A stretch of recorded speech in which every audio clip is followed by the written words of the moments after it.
Well, good evening, everybody, and welcome to another session of the Heritage Society.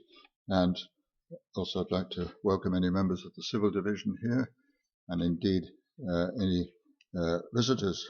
You're more than welcome. And also welcome to anybody watching us online this evening on this rather cold and windy night.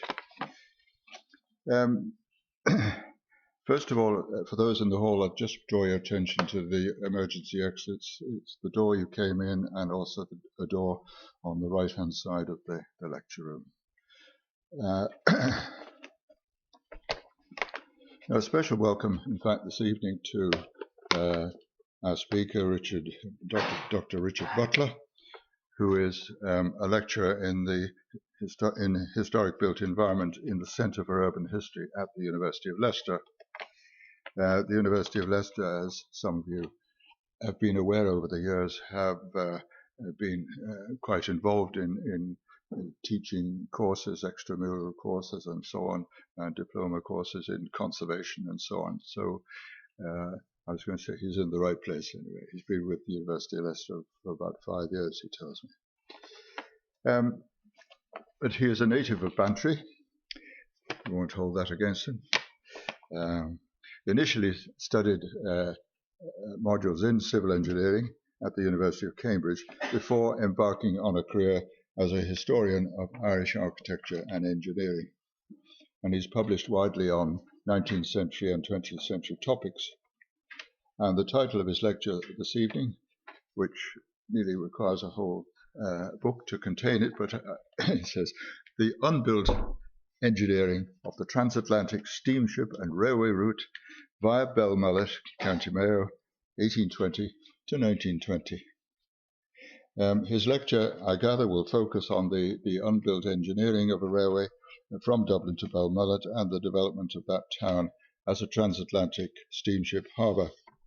And in the early days of railways and steamships, many Western Irish ports were suggested as suitable for making a faster and safer route between the old and the new worlds. One particular example, notable example, is Galway, which actually did have a German liner company operating for a number of years from Galway Bay.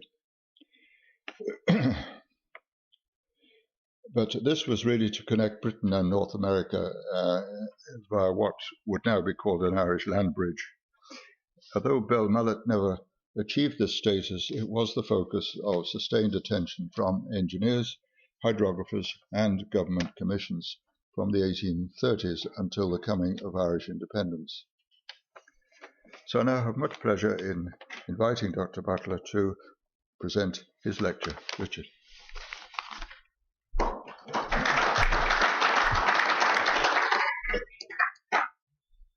Thanks very much, and good evening, everyone. Thank you for coming along on this very bleak, cold, windy evening.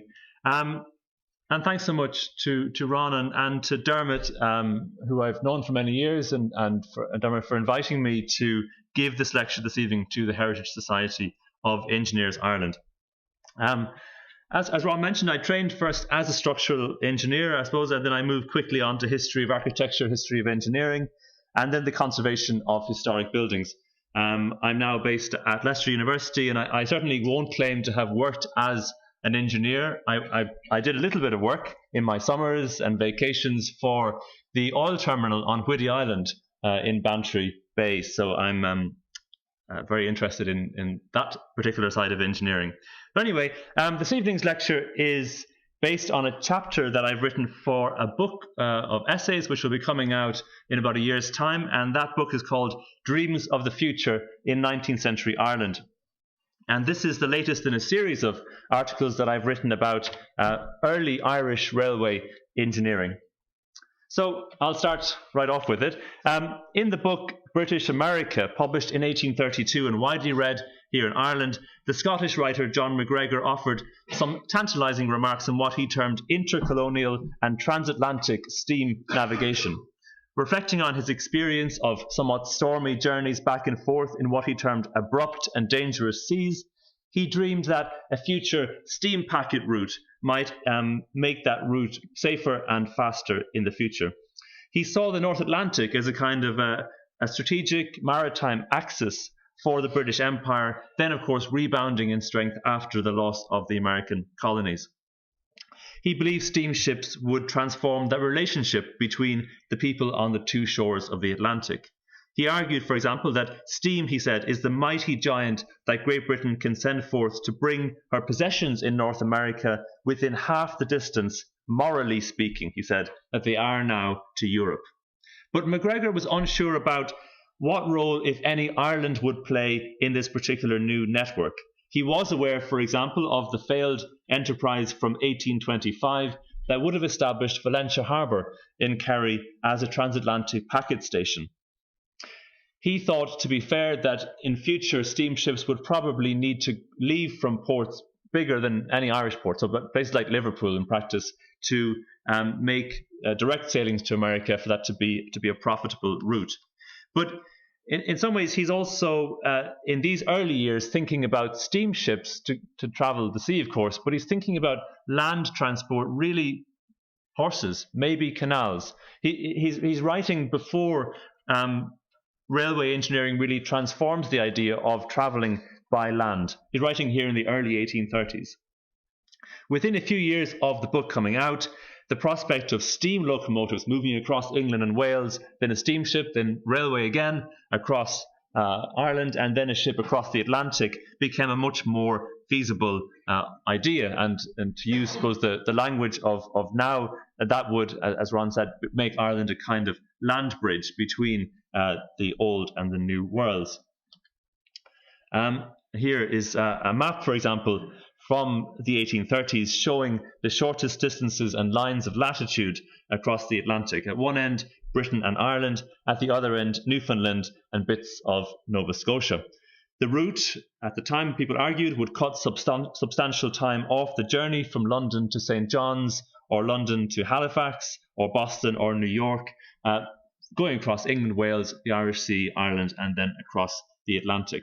And this was, I suppose, in early years, a kind of an exciting idea for transforming communications. In some ways, what makes it all the more exciting is that it's been done at the very beginning of this new technology, before some of the issues are really properly thought out. And of course, the sad conclusion of this particular scheme is that it never happens. As any of you who've been to Belmullet will know, that it's not a kind of huge transatlantic port city with a railway and routes across to America. And so I really want to focus this evening on the schemes for developing Wela Merthig, Belmullet in County Mayo. Everyone here will know where that is, of course, via railway to Dublin and then across to Great Britain. In the early 19th century, as I mentioned, many Western Irish harbours were considered for such a role. Ron mentioned Galway. Other ones were Castletownbere, Valentia, Tarbert. Dermot has done some work over the years on the Charles Vigneault scheme for Castletownbere, for example, and that would have been a particularly exciting bit of engineering with lots of very, very large viaducts and tunnels. The Belmullet scheme has, I think, been more overlooked in scholarship to date, but it is, I think, an important aspect of Irish history in these years and Irish engineering. And some of these ideas that are particularly interesting is the way in which people imagined Ireland as part of a network going across, connecting Britain with North America. And in some ways, the future is always, I think, quite tempting for engineers to dream and to think about. And I was thinking about that John McGahern's last novel, and there's a line in it where one of the where Patrick Rutledge says, "The greatest country in Ireland was always the world to come." And in some ways, that's, I think, what some of the young engineers in the 1830s were really thinking about when they were dreaming of building this railway and steamship route to connect the old and the new worlds. The people who believed in the Belmullet scheme, for example, thought that it would transform what was then one of the poorest and one of the least developed kind of outer edges of pre-famine Ireland into the kind of centre of a new infrastructural network. And that, in a turn, would bring a kind of international importance to Belmullet. It would lead to economic development, prosperity. It would lead to kind of urbanisation and growth, and so on. The engineers involved took it upon themselves to be boosters, the word often used in North American engineering and North American city development, for their local areas. The idea of kind of hoping that Belmullet could become something more than it was. At the centre of this particular story is the Scottish engineer William Bald, that I'm sure will be familiar to many of you, and his Irish protege Patrick Knight, who were both very heavily involved in cartography, public works in early 19th century Ireland, but who remain, I think, relatively neglected in kind of broader histories. Although I think in this particular audience, people will probably know quite a bit about them. For example, the old bridge in Kenmare was done by Bald, now replaced in the 1920s and 30s by the bridge that's there now.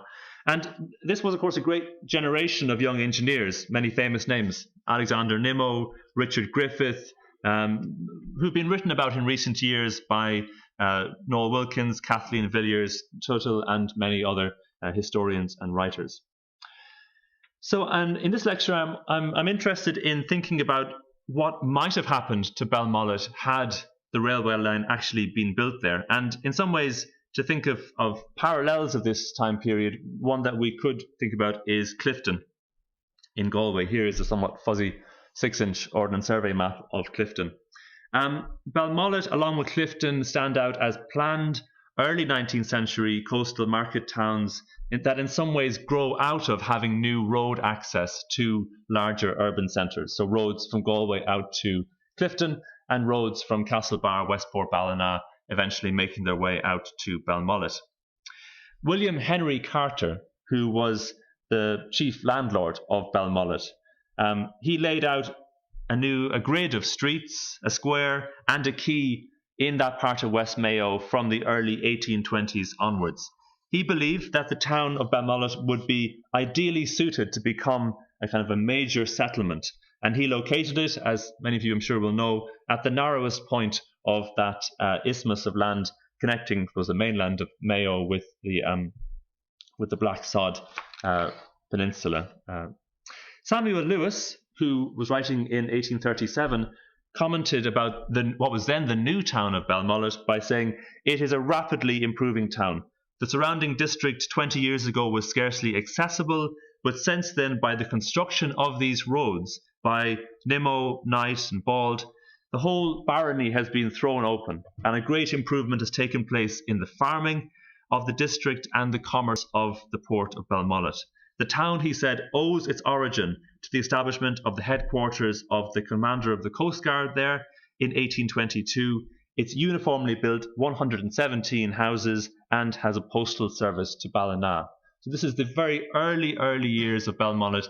In some ways, he mentions here the Coast Guard being a key part, but really William Henry Carter created the town of Belmullet as something that he hoped would become profitable and grow and develop that part of West Mayo. And the town's success was really inseparable from those new roads that brought it into the market economy in parts of Mayo in these years, brought it into the national cash economy and gave it a larger market for its produce. So, for example, the travel writer John Bernard Trotter, writing a few years before Belmullet was founded, he said, "The great wants of the people of the barony of Erris," which is northwest Mayo, "are roads and markets." He said the nearest market town is 40 miles distant from some parts of it. And of course, this is, I think, in some ways still true today. If you look, for example, on Google Maps or Google Street View, the lack of roads in this part of West Mayo is quite striking. You can see just how dense the network of small roads is around Castlebar and Westport and Ballina and further east of that. But of course, once you are into Erris itself and towards Belmullet, there are precious few roads even today. So to attempt to kind of solve this problem 2 centuries ago, the engineers Knight and Bald and Nimmo worked together in the construction of many, many miles of new roads suitable for relatively fast horse-drawn carriages. Here is one of their maps. This is the Patrick Knight map that shows some of the new roads that were built out to Belmullet and beyond. These new roads linked Belmullet with Ballina, Castlebar and Westport. But in turn, of course, these engineers relied upon good new maps for Mayo that were also being drawn in these years by figures, including Bald, for example. He did a map published in 1816 of Mayo. And these are the most sophisticated maps for their time in terms of showing topography, things that any kind of road engineer would want to know when laying out a road network for the area. So Belmullet grew with this, and on the eve of the Great Famine, it had, for example, a hotel, it had a medical dispensary, it had a Catholic chapel, a Protestant church, it had a courthouse, and there were plans in train to build a small ship canal across the isthmus to link the two bays. And here the 6-inch Ordnance Survey, the first map for the area produced by the Ordnance Survey, surveyed here in 1838 and published in 1839. And you can see that it really was very small in these years. I mean, it was planned out by Carter, but it's just really 2.5 or 3 streets with the central square. And then you can see where the little river ran across the isthmus. And the idea was then to build a ship canal across there. Another travel writer, Caesar Otway, visited in 1841, and he said Belmullet was the youngest town in Ireland, and like all young things, it is comparatively fresh and fair. Developing, of course, an Atlantic steamship route via Belmullet would have had a profound and obvious impact on the town's development, while also more generally transforming Ireland's place within British and North American trade.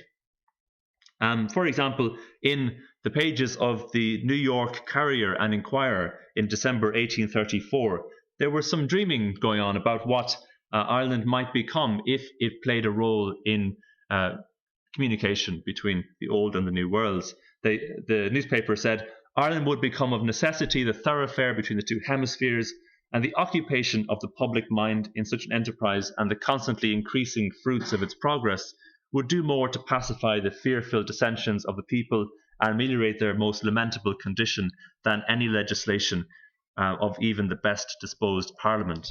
And that, I suppose, says a lot about the way in which Ireland is talked about and written about in these years as an economically underdeveloped kind of outer edge of Britain in many ways, which this author believed at least could be solved by making it into a kind of transport route. Of course, though, Belmullet's advocates were not alone in dreaming that their coastal town could become the new gateway for transatlantic commerce. And that most kind of intense time of different towns competing for this role is really the 1820s and the 1830s, and 2 government inquiries in particular in these years. The very fast pace of engineering and technological advance is evident, for example, in the shifting focus in these reports from sailing vessels to steamships, from land transport by horse to locomotives and railway development, and so on. The first government inquiry, which was 1830, heard from 8 different witnesses on different sides of the North Atlantic. For example, industrialists in Canada, the governor and the postmaster general of New Brunswick, a public servant from Newfoundland, a politician from Halifax, and the Knight of Kerry, Maurice Fitzgerald, to give the Valentia side of the story. And, of course, on top of that, they heard from the even then very famous and celebrated Irish hydrographer and scientist Francis Beaufort. The purpose of this first government inquiry was to investigate what were termed packet harbours and also kind of refuge harbours along the west of Ireland, for speeding up post communications, the movement of letters and packages between Britain and the Americas more generally. The British North American possessions is what they said in their report. The focus here on postal communications, rather than, say, commercial private development of moving of people and traffic, really said a lot about that early focus of going across land by horse or by canal and not really thinking about going across land by railway. But of course that changed very quickly. So, for example, in this report we get a wealth of information about getting across the Atlantic, how one does that, problems with that, ships that sunk, all kinds of things like that. In it, for example, Beaufort provided detailed analysis of prevailing winds. I still haven't quite managed to figure out exactly what's going on in every part of this, but it's impressive, just the sheer kind of the detail of it. But all of this, of course, is assuming, again, passages by sail rather than steam, or at least some vessels that were relying on a combination of the two, but primarily wind, it would seem. And at this early stage in these different ideas being thought about, all of the different witnesses that were called, including Maurice Fitzgerald from Kerry, assumed that Valente Harbour would actually would be the place that would be chosen for this. He, of course, had a huge vested interest in that, but other witnesses, including Francis Beaufort, thought that this would be a particularly good transatlantic harbour.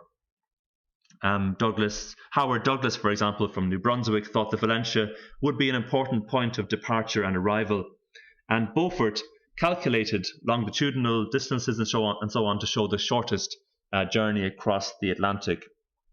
He also looked at prevailing winds, and he wanted a harbour that had two separate entrances to suit different wind conditions for vessels that were travelling by sail. He said it's the most western port of Europe, which is just about right. And he said he had no hesitation in saying that steamships would, quote, generally be introduced someday or another between this part of the west of Ireland and North America. Interestingly, Beaufort also talked a lot in the report about what might be the other benefits of having all this movement going across Ireland and going across the North Atlantic. He was very keen to stress, coming from his kind of Navy experience, that this would be also a way of pacifying Ireland.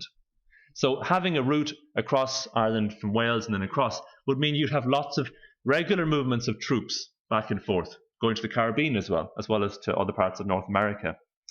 And he said, interestingly, and here's part of it, should we be again engaged in active hostilities, the benefits, he's thinking here of the Napoleonic Wars, the benefits from such an arrangement would be incalculable. Recruits would gradually move across England and Ireland. Their health and discipline would improve by escaping the large seaports. That's a reference to prostitution. This may be put also in another point of view. A large force would thus be kept in Ireland, gradually moving from the point of embarkation, readily detachable in any direction, and effectively occupying that country without having the appearance of being a garrison.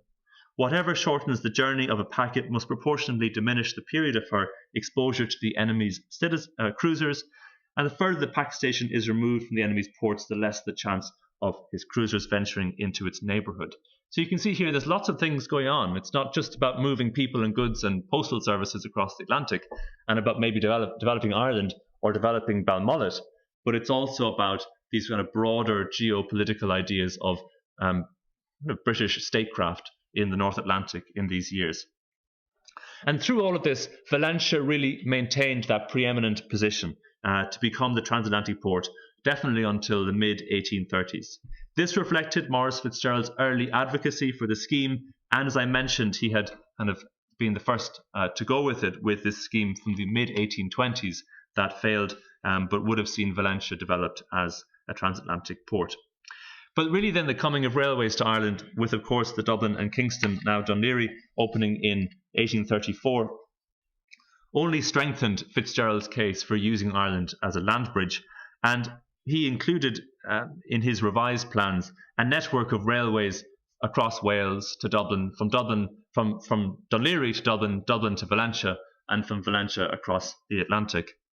But by this time, by the mid-1830s, there were other towns that were interested in this. And really, in these government inquiries, it came down to both sides fighting it out over which would be better, Valentia or Belmullet. Huge, of course, with their own domestic interests, and saying that one would be fantastic and the other one would be horrendously dangerous and couldn't possibly be contemplated for it, and vice versa, essentially. But the government committee left little doubt that their preferred route would be Valentia. Its backers provided a kind of a multitude of reasons for that, and they were reinforced by the evidence given by almost all of the engineers, really, except for William Bald, who was in these years essentially in hoc to the Belmullet interests. One Valentia supporter, for example, was the solicitor and Kerry landowner Pierce Mahoney, who also had interests in the Dublin and Kingston Railway. He began by making the case that Valentia could also serve as a kind of safety harbour for British vessels that were plying the North Atlantic. Each year, he said, hundreds of thousands of pounds worth of goods were lost when ships were caught in storms, and this was paid for, at least in part, by insurers such as Lloyd's of London. He said a large portion of these losses were from wrecks on the Irish coast. I don't know if that's true or not, but it's obviously a good argument for developing Valentia. The stockbroker James Pym, also, as many of you will know, I'm sure, very heavily involved in the Dublin and Kingston, was similarly interested in extending his company's route down to Valentia. Pym quoted from a resolution that had been adopted by the directors of the Dublin and Kingston in 1835, which had said that the direct link from Dún Laoghaire to Dublin to Valentia claims the serious consideration of all who are interested in the welfare of Ireland and are sensible how deeply her condition must ever affect the general prosperity of the British Empire. Valente Harbour, which is the most westerly and considered by some the first nautical authorities one of the safest and most accessible ports of Europe, is capable of being rendered the great packet station of the United Kingdom, through which the intercourse between the British Islands and the New World might be carried on, exempt from delays and dangers. So you can see where this is kind of going already, I think, about different sides laying out the case for their different respective ports. The resolution, this particular document, also added that the journey time from London to New York would be cut from around a month to around a fortnight. Furthermore, the new railway would bring into the Dublin market those principal towns of the south and west of Ireland, through which the railway would pass on its way to Valentia. For expert opinion on the kind of technical aspects of the proposal, those advocates of the scheme, Mahoney and Pym, went to the engineers William Cubitt and Charles Vignoles for evidence that it would be a sensible thing to do. Neither, though, were again impartial witnesses in these investigations. Cubitt was at the time in the employment of Valentia's backers, and he was tasked with surveying routes across Ireland, and Vignoles, of course, had been the engineer for the Dublin and Kingston Railway. Cubitt asserted that the route would connect London with Valentia and Dublin, allow for easy troop movements, and link up southern Irish market towns. He was sure that Valentia was the most western point in Ireland, and thought that it would then be a good short journey across to Newfoundland, Nova Scotia, and further on. He was keen to emphasise the potential for political and economic transformation, and the document he produced was actually titled Plan for the Amelioration of the South and West of Ireland, and that really says a lot about what he was thinking in these years. Vignoles was even more enthusiastic, praising the proposed Dublin-Valentia route as a perfectly practicable line, he said, much less difficult than between London and Liverpool. This route, of course, was not that different to the main line today between Dublin and Cork, but it would have branched off towards Kerry, further north of Cork. Vignoles also saw the building of an Irish transatlantic route via Holyhead and across Wales as offering the same kind of strategic advancements as new railways, for example, that were linking up Belgium in these years, connecting the sea with the Rhine, and also the great impulse of railway building going on in France and the US. So he's actually placing Irish development within these broader ideas of connecting, using railways to tie up different parts of the world in terms of trade, Belgium and the US and France and other places. And here, of course, just to put that in some context, of course, road building and then later railway building across North Wales also shortens dramatically the journey time between London and Dublin. Bald then, as the engineer who was against the tide as such, had a pretty tricky job at this committee because he was the only engineer that really was advocating for Belmullet, and he was, of course, being paid by the Belmullet interest to do this. But he came with really quite impressive credentials. As I mentioned, he had been making maps, he had been making roads in Mayo and so on. He'd also been draining Irish bogs around the country and surveying railway lines, harbours, bridges and so on. But he faced fairly hostile questions for his idea of building a railway out to Belmullet. The first of those questions was about what exactly was the shortest distance between Liverpool and St. John's, Newfoundland. So rather than, of course, this being simply one of longitude, it was, of course, one about kind of arc of the sphere distance between these places. So what exactly would be the shortest route? This is what Google Maps says it is today, that shortest arc of the sphere distance from Liverpool across to St. John's in Newfoundland. And actually, the image I started my presentation with, which I'll show again in a second, hopefully, which was done by William Bald, was in fact really, really close to what Google Maps says today. So you can see here that this shortest distance fairly well goes through Belmullet in Mayo. And so this, that's not it. He used this to make the argument that in fact this would be the place to go for ships to leave off to the North Atlantic. And of course, these things, we just as I was teaching with this, and so I was trying to explain, I'm sure you all know about the way in which aircraft also, of course, make best use of this for distances across the Atlantic. In fact, when you measure the distances today, the distance between, say, St. John's and Valentia and St. John's and Belmullet are essentially kind of negligible, and they would have been almost the same either had been adopted. But he had other ideas for why Belmullet would be such a great place to become a transatlantic harbour.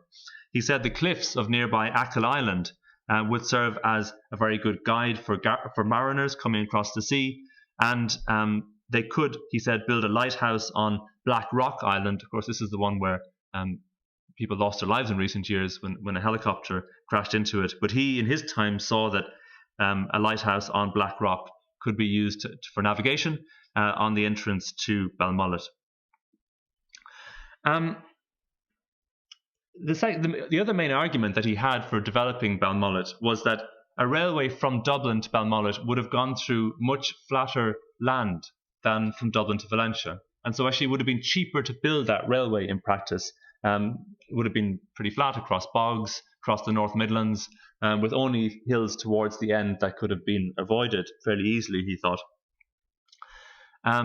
Going down to Valentia, of course, much more tricky, because once you go beyond Tralee, then it's pretty mountainous the whole way down towards the end of the peninsula. His third argument, which is a little bit, I think, maybe we might bring into doubt today, was the idea that Belmullet itself had really good natural harbours. It had two. So it had Blacksod to the south and Broadhaven to the north. And so in different wind conditions, you could use different harbours. But both of these, people who will know Belmullet, both essentially dry out towards the town at low tide. So this would have been quite difficult for any kind of ship of any size to use in practice.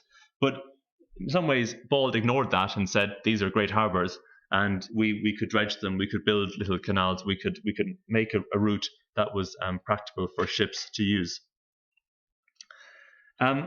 He was questioned on his maps and his data, and this is the image I started with. He came back to the inquiry a little bit later, showing these various distances to try and make that point that Belmullet really would be a very good place to set off across the North Atlantic.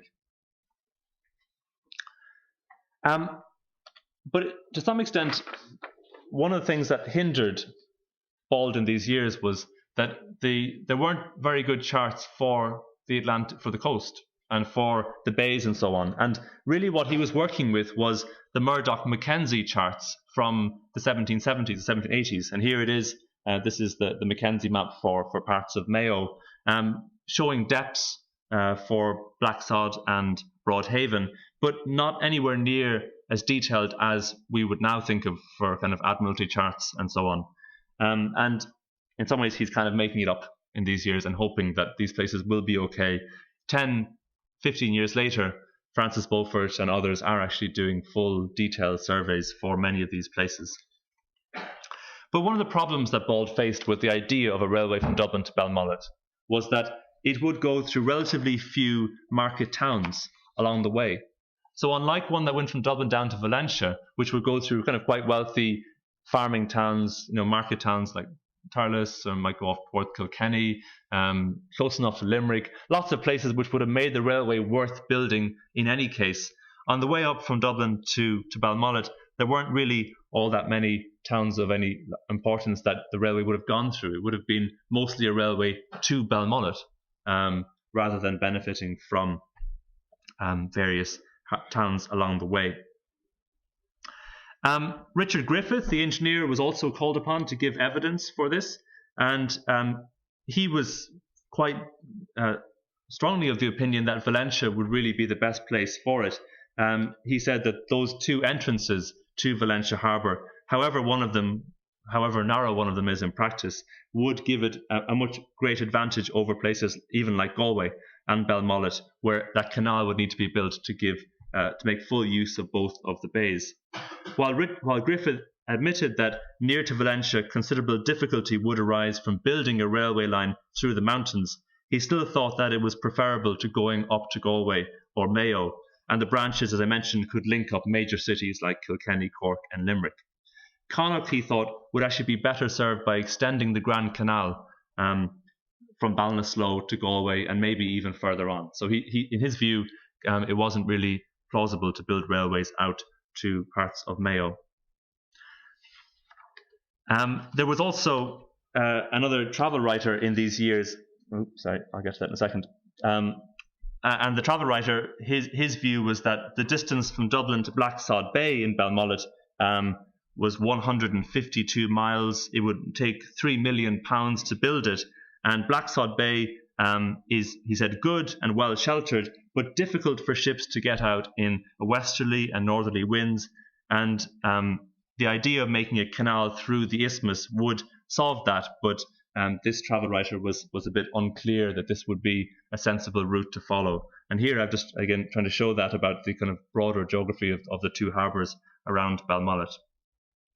But whatever the engineers thought to this inquiry, Belmullet had one great advocate, and this was Patrick Knight, a local engineer who was being paid by the landlord of the town. And Patrick Knight published a book called Eris in the Irish Highlands and the Atlantic Railway in 1836. And he was part of a group that actually formed a company to advance their plans to build this railway line. And they got some backing at the time from one of the most influential of the Connaught aristocrats, the Marquess of Clanrickard. They called it the Grand Atlantic Railway and Steam Packet Company, and they proposed a route from Dublin to Belmullet via Mullingar, Longford, Tulsk, Foxford, Ballina and Crossmolina, with a branch at Tulsk for Tuam, Galway, Ballinasloe and Loughrea. And here, and forgive me for this, I'm using some very, very crude maps. I have, well, this is actually a very good map online, but I have added to it a sense of what this route might actually have been to give you some sense of what they were thinking about in these years. The original map here is from Rail Map Online website, and added to it are essentially the routes that this company proposed in the mid-1830s. There's significant crossover with railways that were built, of course. The Midland Great Western, you can see it here in yellow, in some ways parallel to this line for much of the journey out from Dublin. And also in this particular map, the Great Southern Western is in red, the Great Northern is in blue, and so on. This map also amazingly shows the Bord-na-Mona railways in bright green. And even if you look at the very top left of it, in blue is the Shell Corrib gas pipeline underground railway in the tunnel. So it is a kind of a comprehensive map of railways in Ireland. So this route, though, would have gone through not that many towns once it was anyway west of the Shannon. And the route down to Galway and so on would have been really quite circuitous by compared to what was actually built in practice. But the backers of this scheme, they dreamed that the steamships would soon ply the North Atlantic from Mayo to New York and Halifax, but also from Mayo to the Azores, to Madeira, to Spain and Portugal. There was nothing beyond what they thought would be possible in these years. They hoped the state would contribute half the money to make the whole thing happen. And that, of course, in the end did not happen in this case. Here is the book that I mentioned a minute ago by Patrick Knight, published in London and Dublin in 1836. Knight, as well as advocating for this scheme, was also the chief architect of the town of Belmullet. and was very closely involved with its main landlord, Carter, from the 1820s onwards. And this book that he published was designed, I think, to offer to British and to Irish readers a kind of a very strong endorsement for Belmullet's potential as a transatlantic town and for the town to be developed economically. In the book, for example, we learn about the area's natural history, its geography, geology, antiquities, what the people in the area ate every day, their health, occupations, religion, a really kind of like an encyclopedia almost for this part of Mayo. And then towards the end of it, he added an extensive section all about the town of Belmullet, and beyond that, the kind of dreams of building railway lines in the area. So, for example, from this book, talking about Belmullet, he said, 3 miles further on, through a partially cultivated but populous country, we reached the town of Belmullet, where you see industry in all its stirring shapes. Large and well-built stores crowded with sellers of produce, shops well stocked with all kinds of goods, the masts of vessels rising at the end of the principal street, lying at the pier, loading and unloading commodities, thronged quays, houses building, the sounds of the mason's hammer. I won't go on and read the whole thing, but you get a sense from it of the way in which he's trying to present Belmullet as a booming town in the mid-1830s, as a town that would reward someone's economic investment, for example, if it were to be part of a kind of a transatlantic route, with, I think, no shortage of exaggeration along the way. While Knight celebrated Belmullet's development, he also set out many improvements that he thought would make the town even better. These included, for example, new roads, that canal across the isthmus in Belmullet. He thought that building the canal would allow the Coast Guard to more carefully monitor the illegal export of whiskey from the area, for example.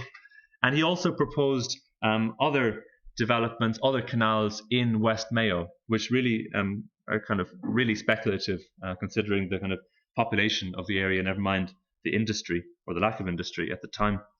He also, for example, in this book included this map showing how a kind of Belmullet of the future might look, with its ship canal built, and also more new streets, and the idea of a transatlantic terminus being considered.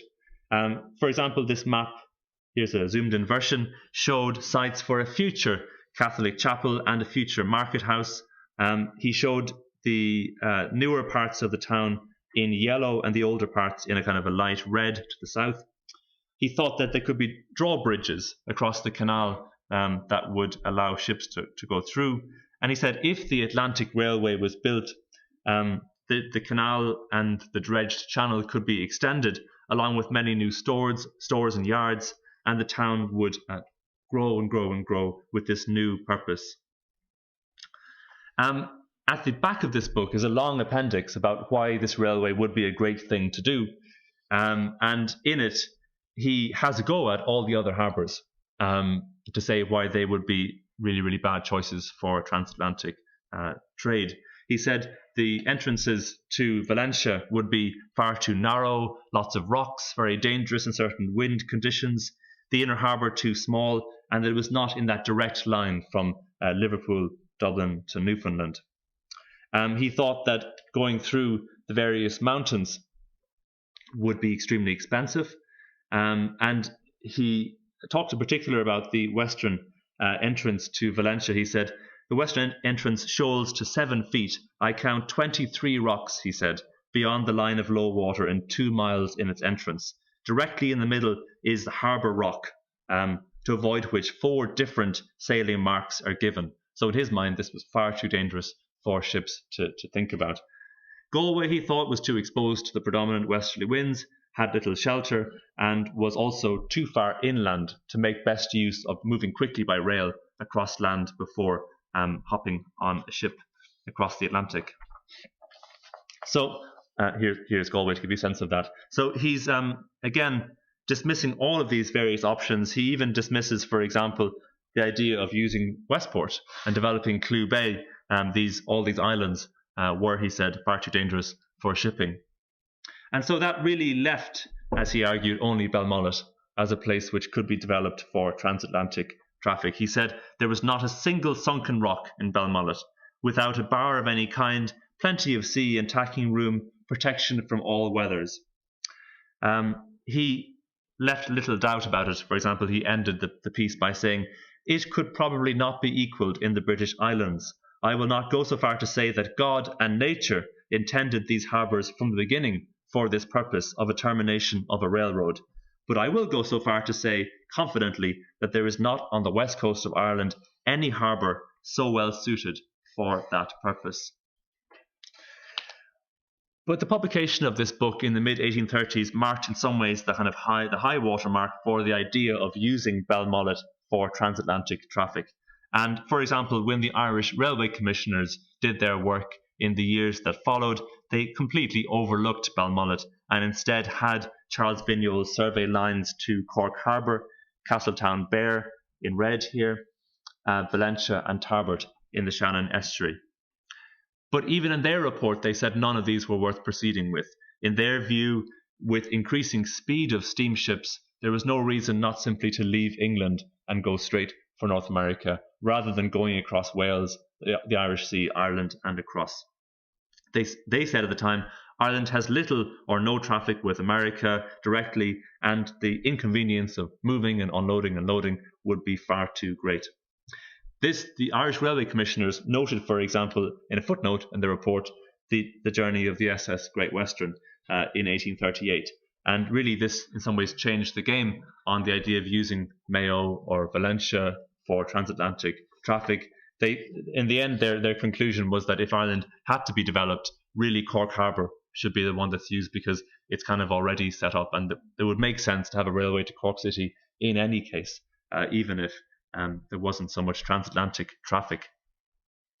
And through the 1830s and 40s, as you get more advances in, as I mentioned, hydrography and Francis Beaufort's work, they also, the people involved, in particular Beaufort and Captain Evans of the Royal Navy, begin to kind of poke holes in that argument in favour of Belmullet.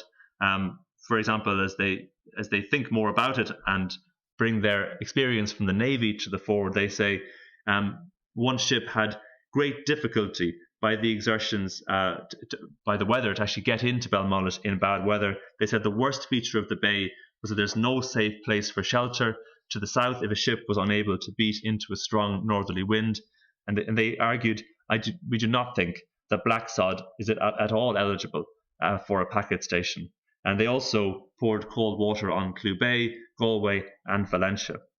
And as Ron mentioned at the beginning of this talk, when that transatlantic route was eventually set up, it was in fact not from any of these places, but it was from Galway, and that really only started in the years really just after the Great Famine. But to give you kind of some kind of quick epilogue to what happened in Belmullet, the Ship Canal, as some of you will know, was actually built in the town. And this was built during the years of the Great Famine as a public works project with the help of the Board of Public Works. It was, though, I think, a lot less ambitious in its design and facilities than what Knight had been hoping for, and it really only served local fishing needs.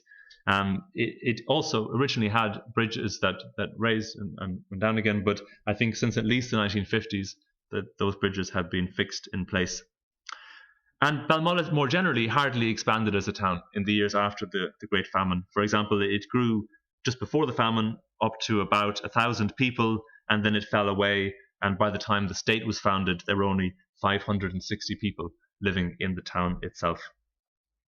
But as you all will know, a branch was eventually built down towards Valentia, but that was not in the kind of early days of railway engineering, but it was in fact much later. It opened in 1893 and this closed in the 1960s. The Dublin-Galway route was built quite early and quite quickly, and the railway made its way into Mayo with the Midland Great Western in the 1860s and 70s, to Westport in 1866 and Ballina in 1873. But both of these, of course, were single-track lines, and they were designed really for a much reduced service than what some of these early speculative dreams were in the 1830s, which really would have assumed twin-track, high-speed, heavy movements, regular movements, and so on.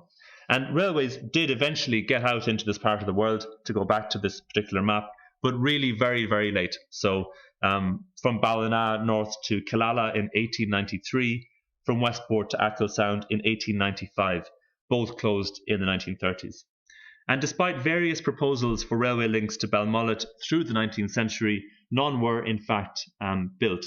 And when I was trying to do some work on this with various maps, it seems to me that in fact only 2 towns in Ireland of any size were more than 20 miles from a railway station at the peak of the Irish railway network. And those 2 towns were Castletownbere in West Cork and Belmullet in Mayo, both of which, ironically, of course, were towns that were proposed for transatlantic routes in the 1830s.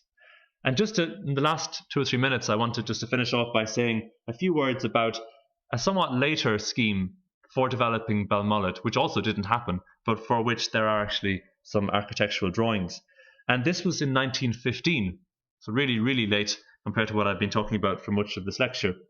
And the context here, of course, was the First World War, and an attempt to provide safe routes across the North Atlantic, safe from attack from German submarines, in what was termed the All-Red Route across Ireland.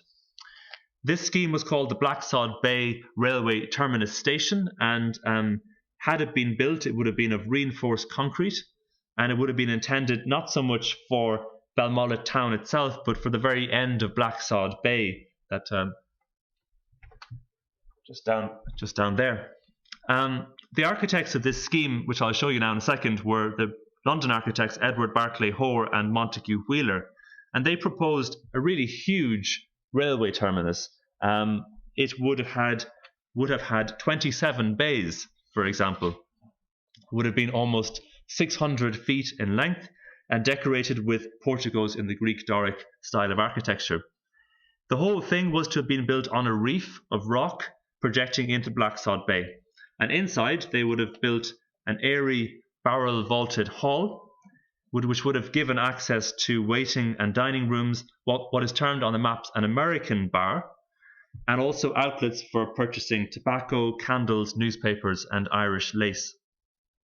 This, of course, is really tied up with the First World War, and as soon as the war ended, this particular scheme went away fairly quickly. But it should be seen, I think, in that kind of broader run of railway lines going back to the 1820s and 30s, ideas really of transforming Belmullet into a much larger town than it ever in practice became.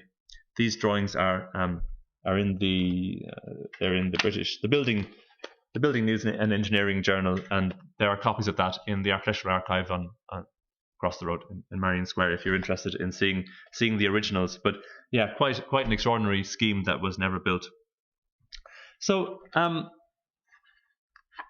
suppose I've really come to the end of what I wanted to cover in the lecture, only to say that this was a particularly exciting moment for engineering in these early years, before the potential of steamships is really fully understood, before the potential of locomotives is fully understood. And just in these years, the idea that Ireland could itself become not a kind of peripheral back end edge of Britain, at least how Britain was thinking about Ireland, but Ireland could become the centre of transit and trade across the North Atlantic.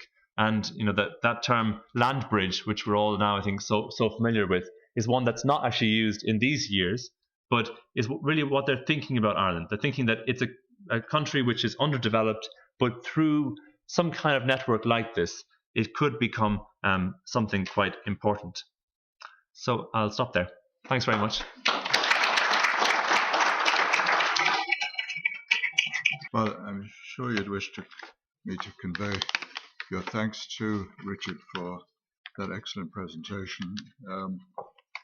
It's not often we hear from a professional historian. His whole life is looking at archives and so on, and drawings and so on. But it certainly comes out in the presentation. Well done to you.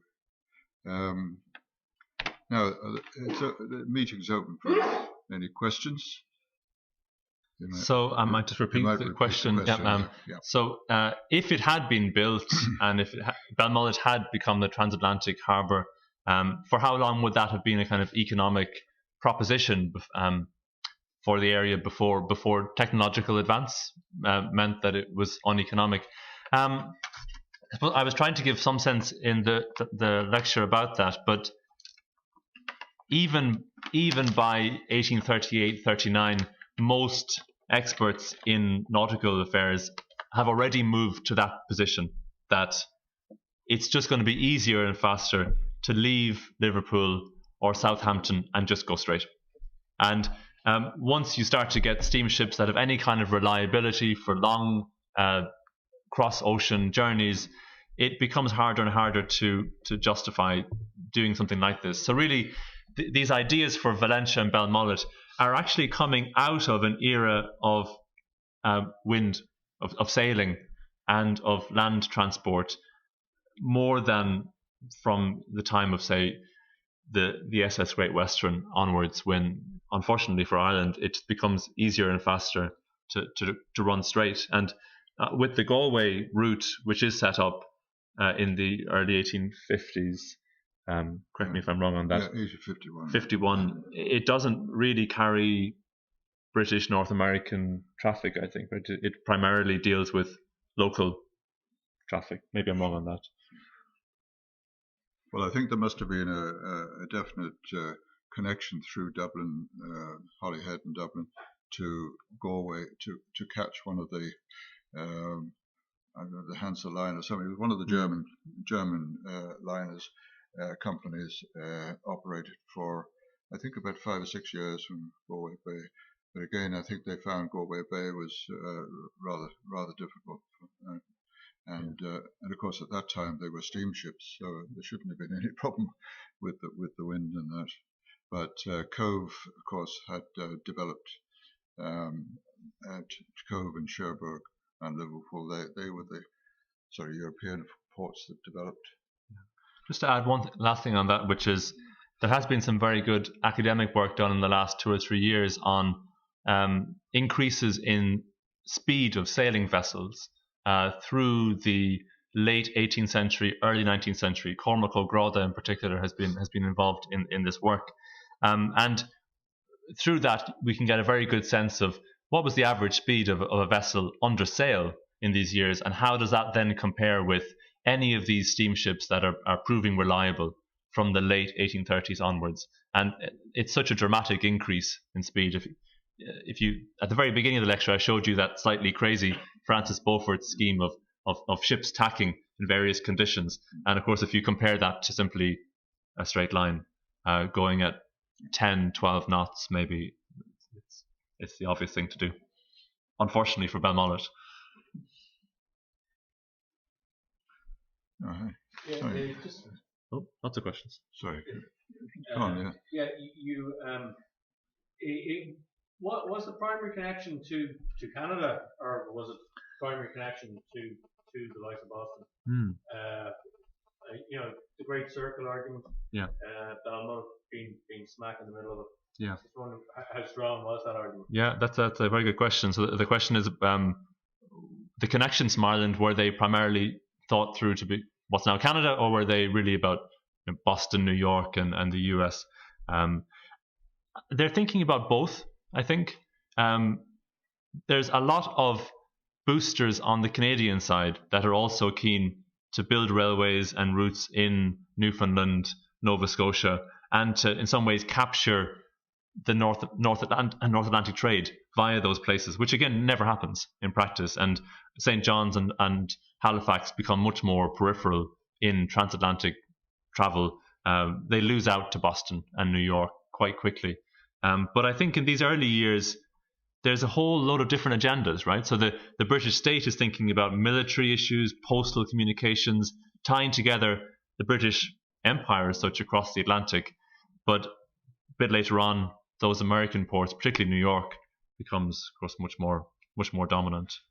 I think on the Belmullet side, they would settle for anywhere, or as many places as possible. I mean, they talk about going to the Caribbean and to the Azores, which sounds really kind of implausible.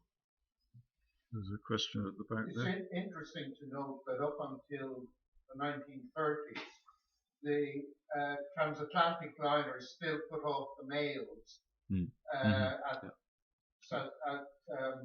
Plymouth. Yeah. for quicker transmission to London. And originally they did it at Cove as well, that it was quicker, put the mails off at Cove, rail them to Dublin and then across, that they get 2 or 3 days advantage on the ship. Yeah, that's a very important point, just to add in for anyone who's listening into this.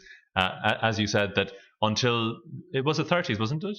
Yeah, as late as the 30s, that 50s. The 50s even, that the post was coming off in Plymouth and before that in Cove, to speed up the journey across. The post went to Cove until the 50s with the liners, from Cove directly to Dunleary, Holyhead to London. And London. A day and a half to 2 days faster than going Cove, Cherbourg, Southampton. Yeah, exactly. And was the mail sorted en route by train? The mail was sorted doubly. There was a sorting job on the Atlantic,